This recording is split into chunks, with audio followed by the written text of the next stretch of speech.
The champagne bottle hit the marble floor with a sharp crack, sending golden liquid splashing across Camille's bare feet. She stood frozen in the doorway of what used to be their shared home office, watching her husband Robert celebrate with a woman she'd never seen before. The stranger had her arms wrapped around Robert's neck, her red lipstick smeared across his collar, while he held a merger contract worth $33 million. Robert. Camille's voice came out as barely a whisper. He turned around, his face showing no shame, no guilt, nothing but cold satisfaction. Oh good, you're home. Perfect timing actually. He pushed the woman away gently and straightened his tie. Camille, meet Natasha. Natasha, this is my soon-to-be ex-wife. The words hit Camille like physical blows. 8 years of marriage, 8 years of building his company together, 8 years of believing in their future, and this was how it ended. Robert walked over to his desk and picked up a set of legal papers. I've already filed the divorce papers. My lawyers say since you didn't contribute financially to the business, you're not entitled to any of this. He waved the merger contract in the air. The company sale went through this morning. $33 million, all mine. Camille felt the blood drain from her face, but something else was rising inside her. Not panic, not heartbreak, but a cold, calculating anger.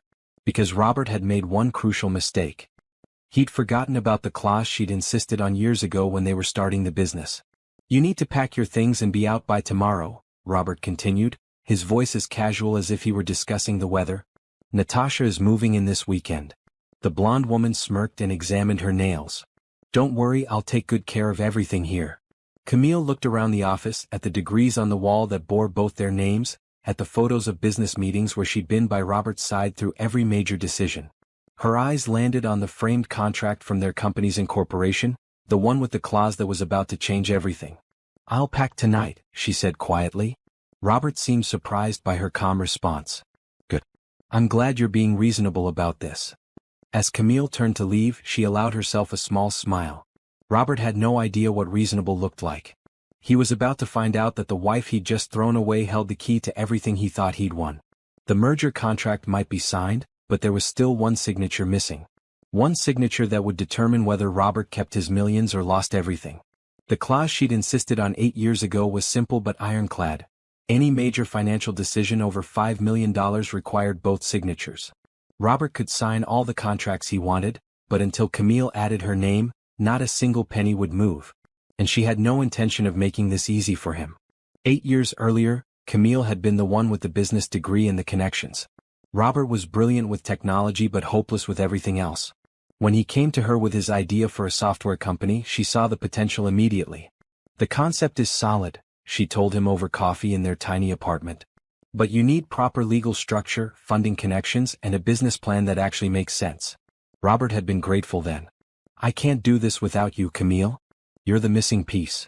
She'd spent months researching the industry, connecting with potential investors, and writing the business plan that would eventually attract their first round of funding. When it came time to incorporate the company, Camille had insisted on including a co-signature clause for major financial decisions. It's just smart business, she'd explained to Robert and their lawyer. 2 heads are better than 1 for big decisions. Plus, if something happens to one of us, the other can still make important choices. Robert had barely glanced at the legal documents. Whatever you think is best. You're the business expert. The lawyer had been more careful. This means any transaction over $5 million will require both signatures. Are you both comfortable with that level of financial partnership? Absolutely, Camille had said firmly. We're in this together. Robert had signed without reading the fine print, trusting Camille completely. Why wouldn't he? She'd been handling every aspect of the business side while he focused on product development. She negotiated their first office lease, hired their initial employees, and managed their relationships with investors. For the first 5 years they were a perfect team. Camille handled operations, marketing, and finances while Robert led product development and engineering.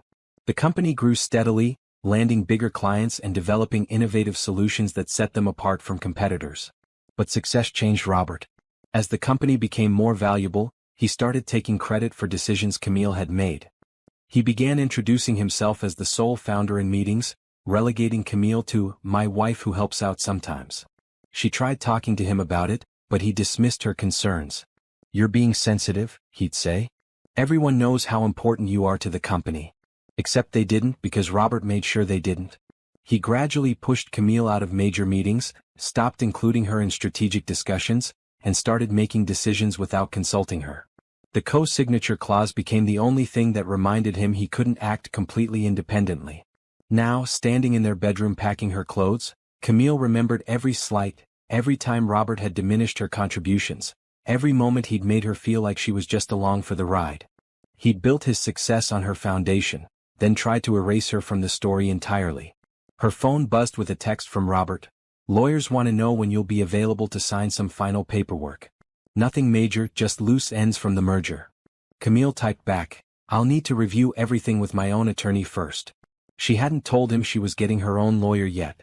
That conversation was going to be very interesting. The next morning, Camille loaded her suitcases into her car while Robert and Natasha watched from the kitchen window.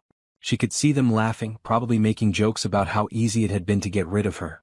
Part of her wanted to march back inside and tell Robert exactly what he'd overlooked, but she forced herself to stay patient. As she closed her car trunk, Robert came outside. "Before you go, I need you to sign these documents." He held out a folder. "Just transfer papers for some business assets. My lawyers say it's routine stuff."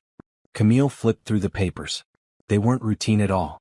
Robert was trying to get her to sign away her rights to the co-signature clause, essentially removing the last bit of legal power she had over the company's finances. "I'll have my attorney review these and get back to you," she said, handing the folder back. Robert's confident expression flickered. "It's just paperwork, Camille. Nothing complicated." "Then you won't mind waiting a few days while I have someone look at it properly." She could see Natasha in the doorway, arms crossed, clearly annoyed by the delay. The woman was stunning in an obvious way, tall, blonde, with the kind of perfect features that came from expensive procedures. She looked like every other trophy wife in their social circle. "Is there a problem?" Natasha called out. "I thought she was supposed to be gone already." Robert shot her a warning look, then turned back to Camille.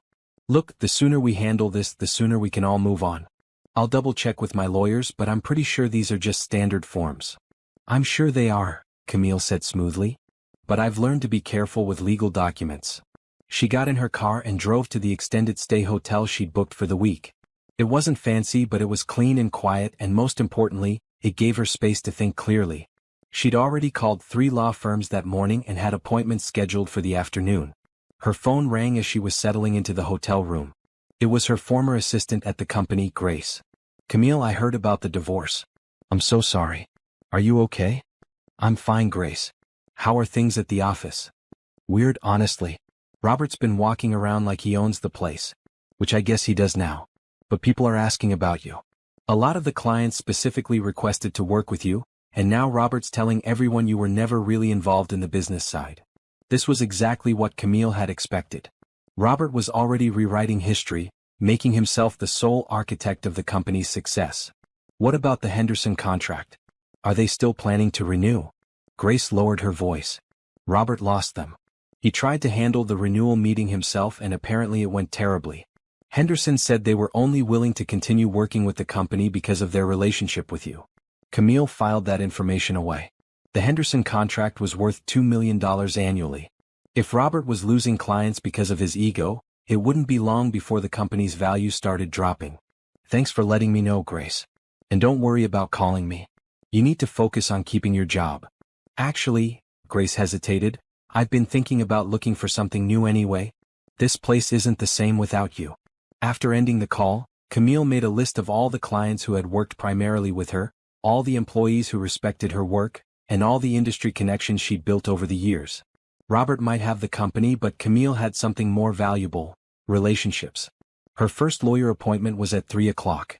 By 5 o'clock, she'd found exactly what she was looking for: an attorney who specialized in business partnerships and had experience with co-signature clauses exactly like hers. The lawyer, Patricia Chin, reviewed the incorporation documents with interest. "This is a very comprehensive clause. Your husband can't access any of the merger funds without your signature. Has he tried to access the money yet?" "I don't think so. The merger just closed yesterday." "Well, when he does try, he's going to discover he has a problem. A $33 million problem."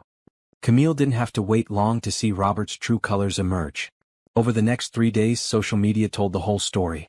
Natasha posted photos of herself getting into a brand new Ferrari, wearing diamond earrings that cost more than most people's houses, and standing in front of a private jet. The captions made Camille's stomach turn. "When your man knows how to treat you right," and "living my best life with my successful king." Robert was just as bad. His Instagram showed pictures of expensive watches, designer clothes, and reservations at the most exclusive restaurants in the city. He'd even posted a photo of himself signing papers for a new yacht, captioned, "Success tastes even sweeter when you've earned it." Camille screenshot everything. Her lawyer had told her to document all of Robert's spending, because it would become relevant very soon. On the third day, Grace called again. "You need to see what's happening at the office. Robert's been telling everyone the company is about to expand internationally. He's promising raises, new positions, and a bigger office space. People are really excited." "Has he started making job offers or signing new leases?" "Not yet, but he's scheduled meetings with real estate agents for next week. And he's been talking about acquiring 2 smaller companies to expand our capabilities." Camille felt a flutter of anticipation. Robert was making promises he couldn't keep, spending money he couldn't access. The bigger his plans got, the harder his fall would be. That evening she got a text from her sister Monica. "Saw Robert and his new girlfriend at Chez Laurent last night. They were ordering the most expensive wine on the menu and acting like they owned the place. Are you doing okay?" Camille texted back, "I'm better than okay. Trust me." She spent the evening in her hotel room, working on her own plans. While Robert was throwing money around like a lottery winner, Camille was researching business licenses, potential office locations, and industry contacts who might be interested in working with her directly. Her phone buzzed with another social media notification. Natasha had posted a video of herself getting a spa treatment that cost more than most people's rent, complaining about how hard it was to spend money fast enough. When your man makes this much, shopping becomes a full-time job. Someone has to help him enjoy all this success. The comments were full of people congratulating Robert on his business success and calling Natasha lucky. If they only knew that every dollar they were flaunting was still locked up in accounts they couldn't access. Camille's lawyer had explained the timeline. The merger funds were currently in escrow, waiting for all final paperwork to be completed. Robert could sign contracts and make promises, but the actual money wouldn't move until both signatures were on file. Most major financial institutions were very careful about this kind of thing, especially with amounts this large. "He probably assumes you'll just sign whatever he puts in front of you," Patricia had said. "Most divorcing spouses want to get the process over with quickly. He has no idea you're planning to use this clause strategically." On the 4th morning, Camille woke up to a missed call from Robert at 6 a.m., followed by 3 increasingly frantic text messages. "Call me as soon as you get this. We need to talk immediately. This is urgent, Camille. Call me now." She smiled and ordered room service before calling him back. This was going to be fun. Robert answered on the first ring. "Camille, thank God. We have a situation." "What kind of situation?" She kept her voice innocent, almost bored. "There's been some kind of banking error. They're saying they can't release the merger funds without additional signatures. My lawyers are trying to sort it out, but they think you might need to sign something." Camille took a sip of her coffee. "That's strange. What exactly do they need?" She could hear papers rustling in the background and Robert's voice sounded strained. "Something about the co-signature clause from our original incorporation. The bank's legal department is being ridiculous about it." That does sound complicated. When do they need the signature?" "Today. As soon as possible, actually. I've got payments due on some things I bought, and the Ferrari dealership is calling about finalizing the purchase." "I see. Well, I'm sure you understand that I'll need to review any documents with my attorney before signing anything." There was a long pause. "Your attorney?" "Camille, this is just a technicality. It's not like you're getting any of this money anyway. Still, it's always smart to have legal documents reviewed properly. I've learned that lesson recently." Robert's voice got sharper. "How long is this going to take?" "I've got business commitments that depend on accessing these funds immediately." "I'm not sure. My attorney is reviewing our entire divorce agreement, so it might take a few days. Maybe a week." "A week?" "Camille, this is ridiculous. You're just being spiteful because you're upset about the divorce." "I'm being careful. There's a difference." She ended the call and immediately called Patricia. "It's starting. He just discovered he can't access the money." "Perfect. Now the real fun begins. Has he threatened you or tried to pressure you yet?" "Not yet, but I think that's coming." Patricia was right. Over the next few hours, Camille received 17 phone calls from Robert, 12 text messages and 3 voicemails. Each one was more desperate than the last. The final voicemail made her laugh out loud. Camille, I don't know what game you're playing, but this isn't funny anymore. I've got reporters asking about the merger, business partners expecting payments, and Natasha is asking questions I can't answer. You need to sign these papers today, or there are going to be serious consequences. She forwarded the voicemail to Patricia, who called her back within minutes. That sounded like a threat to me. Are you somewhere safe? I'm fine. Robert's not dangerous, just desperate. What kind of consequences is he actually facing? Well, if he's made financial commitments based on money he can't access, he's looking at potential fraud charges. If he signed contracts for purchases he can't complete, he could be sued for breach of contract. And if word gets out that his funds are frozen, it could affect the company's reputation and stock value. How long can we drag this out legally? As long as you want, within reason. You have every right to thoroughly review any documents before signing, especially complex financial agreements. I'd say we can easily make this last 2 weeks, maybe more if we find any issues with the paperwork. That evening, Camille got a call from Grace. Camille, something weird is happening at the office. Robert called an emergency meeting and told everyone that there might be a delay in the expansion plans due to banking bureaucracy. He looked really stressed. Is he still making promises about raises and promotions? Yes, but now he's saying everything depends on clearing up some paperwork issues first. People are starting to ask questions. Camille felt a surge of satisfaction. Robert's house of cards was starting to wobble, and he hadn't even realized the full extent of his problem yet. Her phone buzzed with a new text from an unknown number. This is Natasha. We need to talk. Camille met Natasha at a coffee shop downtown, curious about what Robert's girlfriend could possibly want to discuss.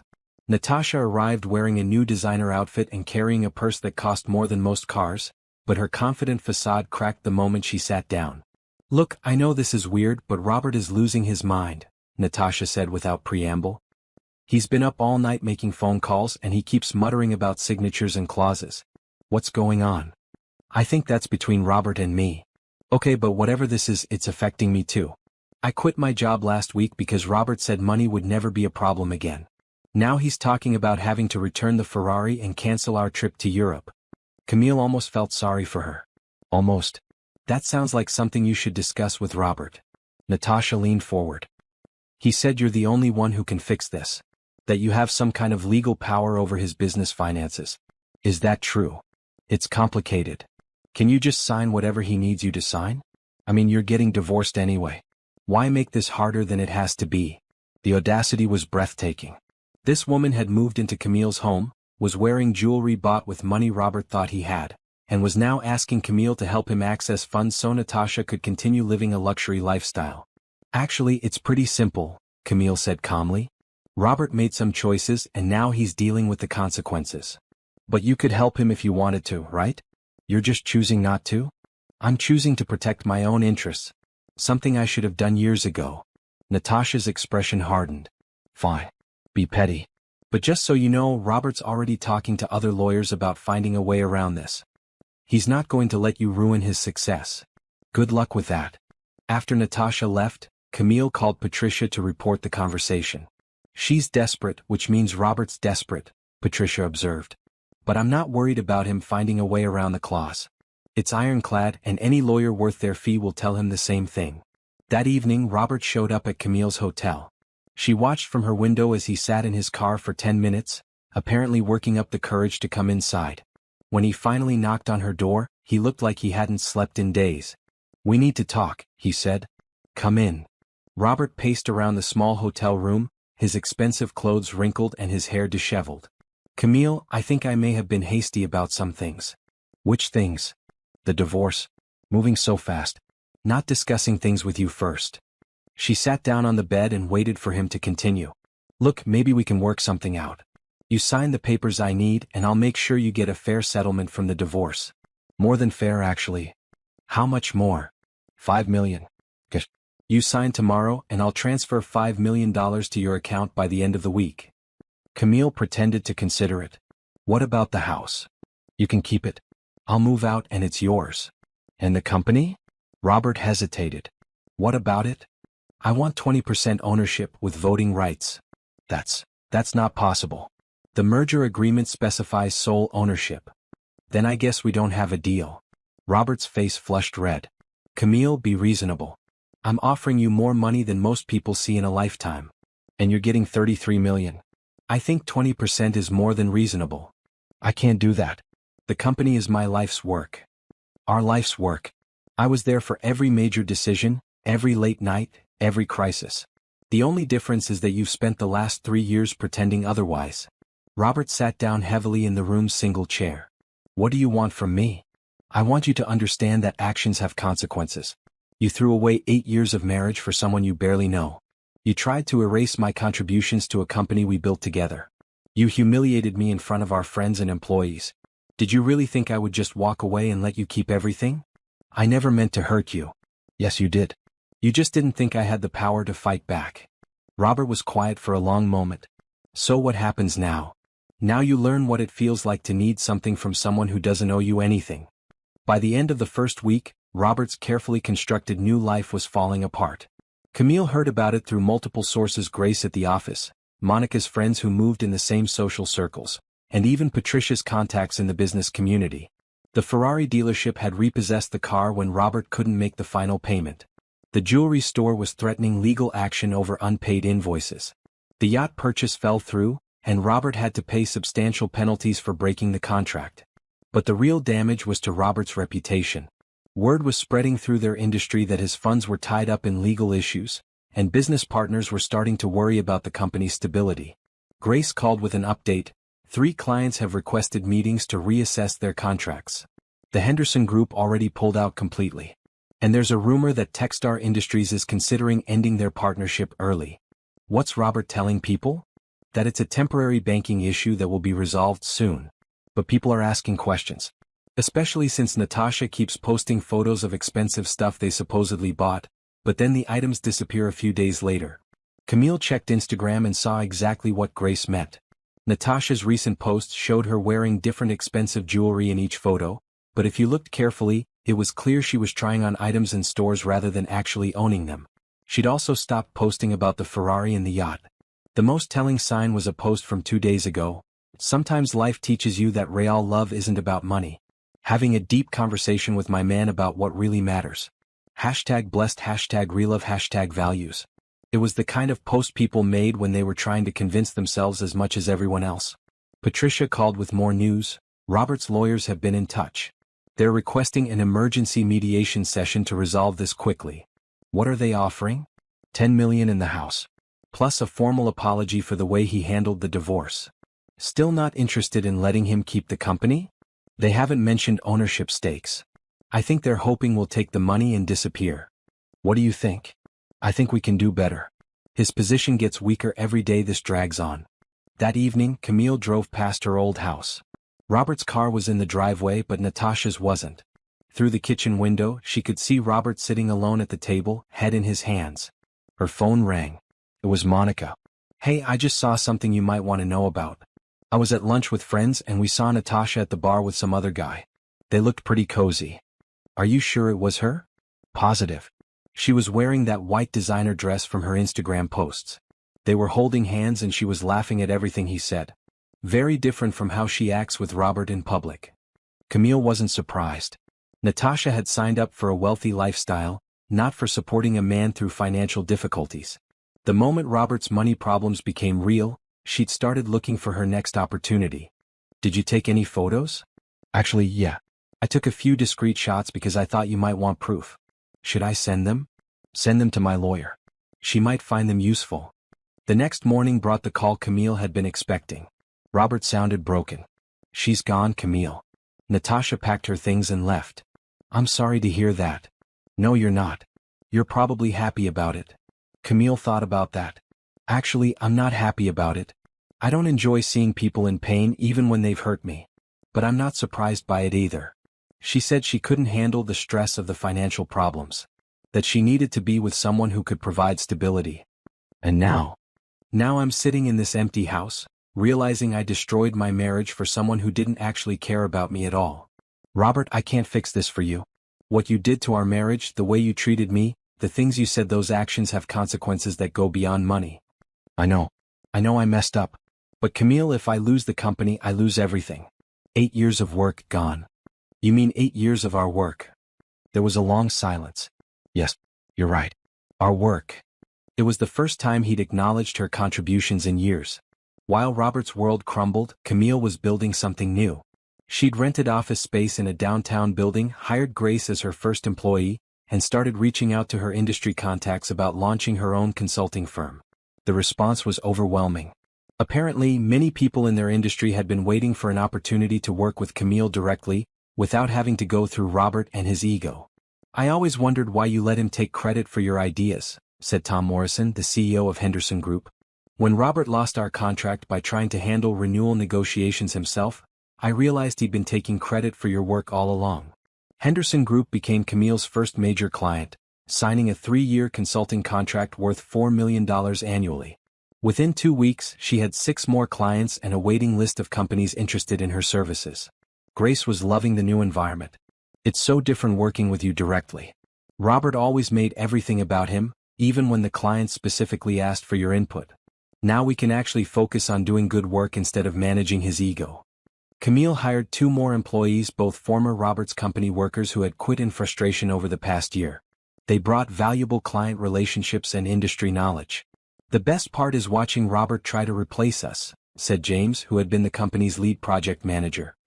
"He hired 3 people to do what Grace alone was handling, and they still can't figure out her filing system." Meanwhile, Robert's situation continued to deteriorate.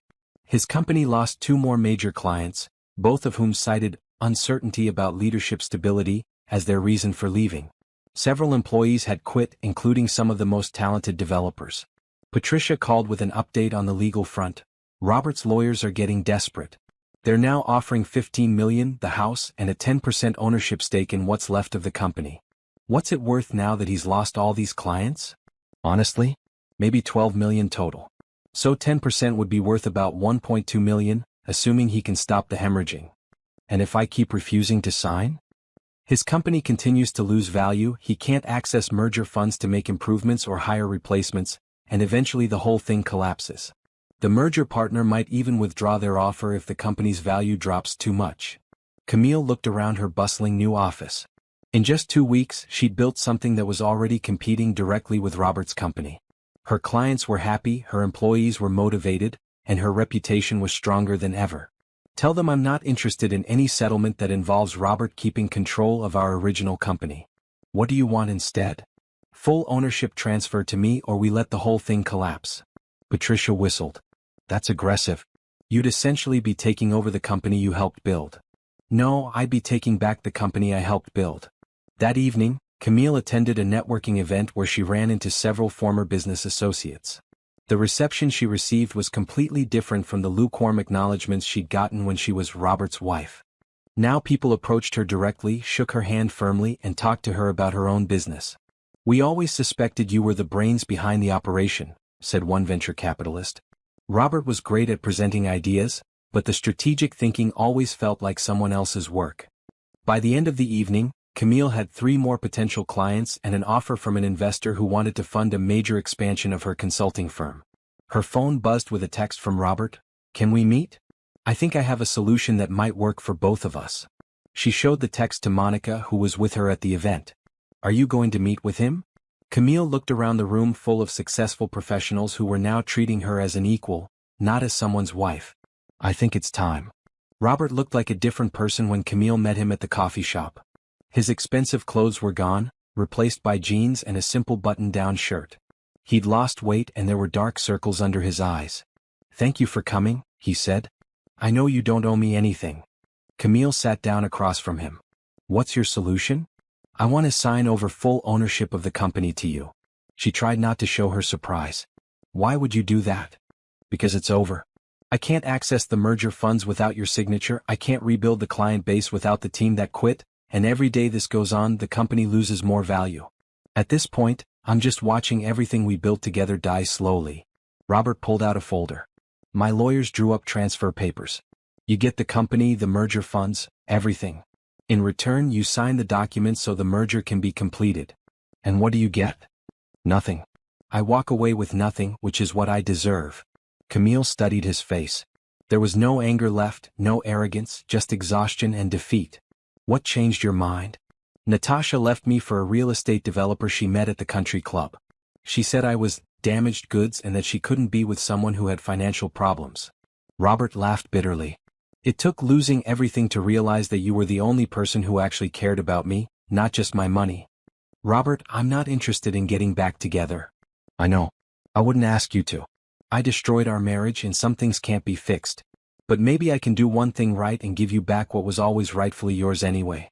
Camille took the papers and flipped through them. It was a complete ownership transfer: the company, the merger funds, all business assets, everything. I'll need my lawyer to review this. Of course. Take all the time you need. As she prepared to leave, Robert spoke again. Camille? I want you to know that I'm proud of what you've built on your own. Your new company is already better than anything I could have created without you. Thank you. And I'm sorry. Not just for the divorce but for all the years I made you feel like you weren't important. You were always the real talent. I was just too insecure to admit it. Patricia reviewed the transfer papers with amazement. This gives you complete control over a company that's still worth at least $10 million, plus access to the $33 million merger payout. Even after the client losses, you're looking at over $40 million. What about Robert? Does he have any way to challenge this later? Not based on these documents. This is a complete and irrevocable transfer. He's essentially giving you everything and walking away. Why would he do that? Probably because his lawyers explained that if this goes to court, you'd likely win anyway. The co-signature clause gives you enormous leverage, and given how much he's damaged the company's value through poor management, a judge might rule that you deserve compensation for that damage too. Camille signed the papers that afternoon.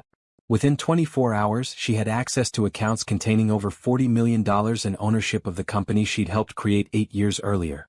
Her first decision was to merge her successful consulting firm with the original company, creating a larger business that could compete with major industry players.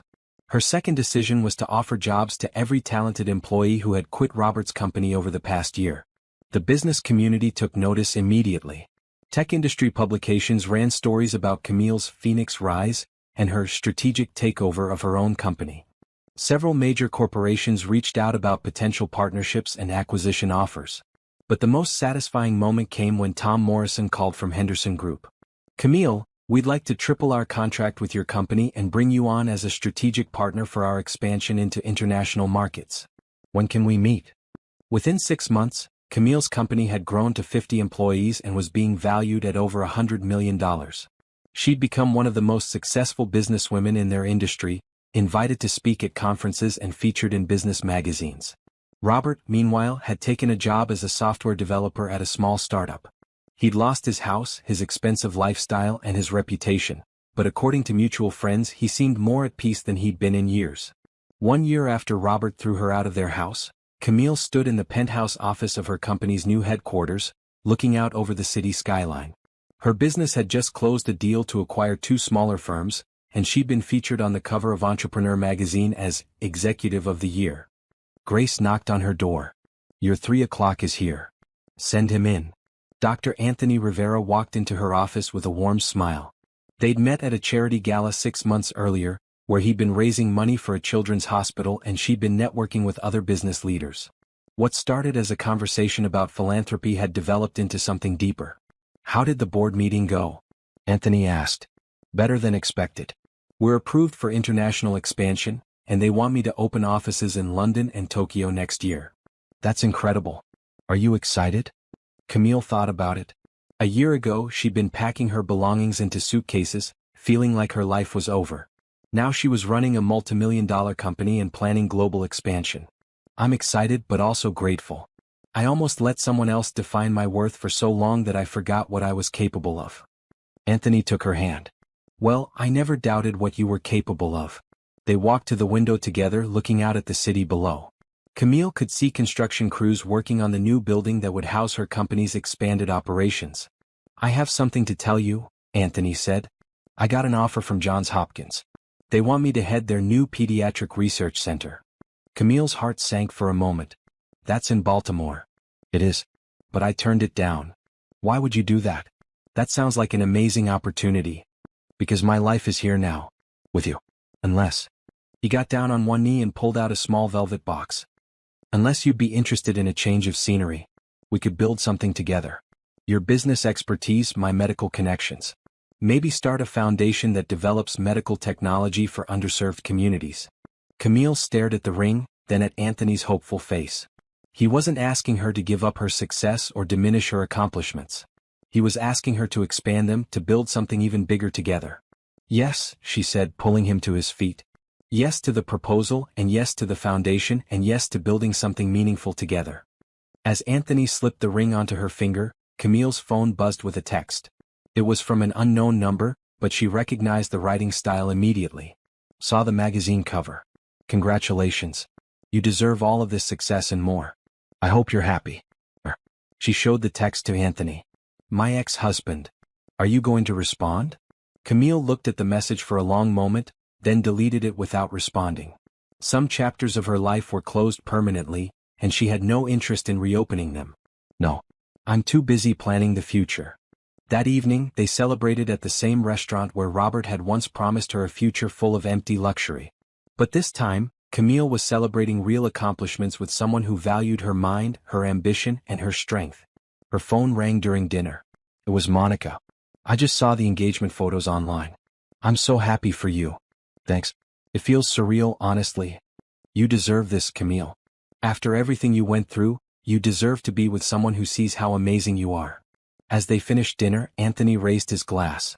To new beginnings and to the most brilliant, determined woman I know. Camille clinked her glass against his. To building something beautiful together. Through the restaurant window, she could see her company's logo illuminated on the building across the street. Tomorrow, she'd be interviewing candidates for the London office, reviewing plans for the Tokyo expansion, and meeting with investors about the Medical Technology Foundation. A year ago, she'd thought her life was ending. Now she realized it had just been beginning. Robert had given her the greatest gift possible, though he'd never intended it that way.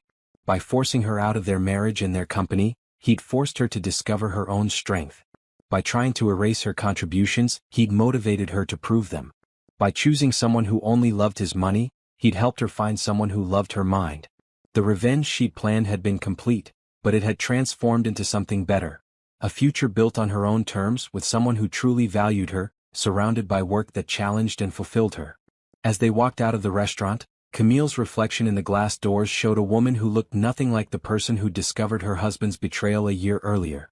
That woman had been broken, uncertain, and dependent on someone else's approval. This woman was powerful, confident, and completely in control of her own destiny. And that was the best revenge of all.